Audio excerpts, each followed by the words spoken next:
My name is Peter Wise Jackson. I'm president of the Missouri Botanical Garden here in St. Louis. The Missouri Botanical Garden is one of the oldest botanical gardens in the United States. Indeed, one of the earliest botanic gardens established anywhere in the world. The origins of the Missouri Botanical Garden go back to the early 1800s, when an Englishman from Sheffield, Henry Shaw, arrived in St. Louis in 1819 when it was just a small village on the west bank of the Mississippi River. And he was inspired when on his travels, he went to the Great Exhibition in London and went to Chatsworth, the home of the Dukes of Devonshire, and was just fascinated by the beauty of their gardens. And he said, "Oh, why can't we do something like this in St. Louis?" And he set aside his land and said, we will create a garden open to everyone. He brought in lots and lots of different species from all around the world and created conservatories and formal gardens, laid out beautiful displays. He bought a wonderful library of books and a collection of dried plants.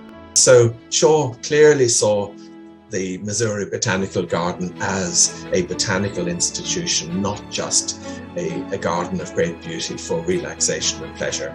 He opened the garden to the public in St. Louis in 1859. There weren't any botanical gardens in other cities in the United States at that period. By the end of the 1860s, the garden was receiving about 40,000 visitors a year, and it was hugely popular. And everyone called it Shaw's Garden. He had some pretty amazing visitors to the garden in its early days. Oscar Wilde, he visited the garden and greatly enjoyed it. General Custer and his wife were visitors in the early days.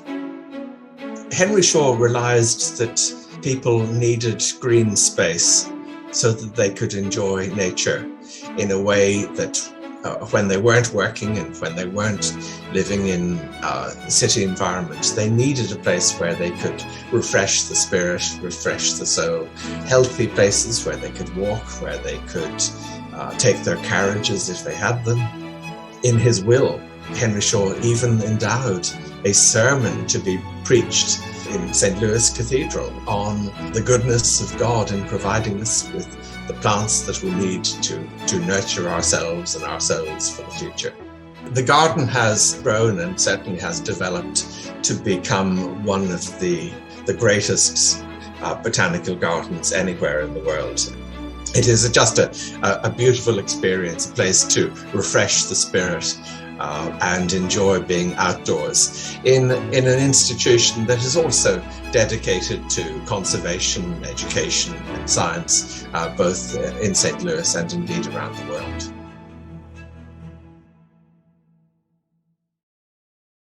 I'm Amy Freeze. Welcome to Fox Weather's YouTube page. We have more great videos on the way, so make sure to subscribe to stay updated on all things weather.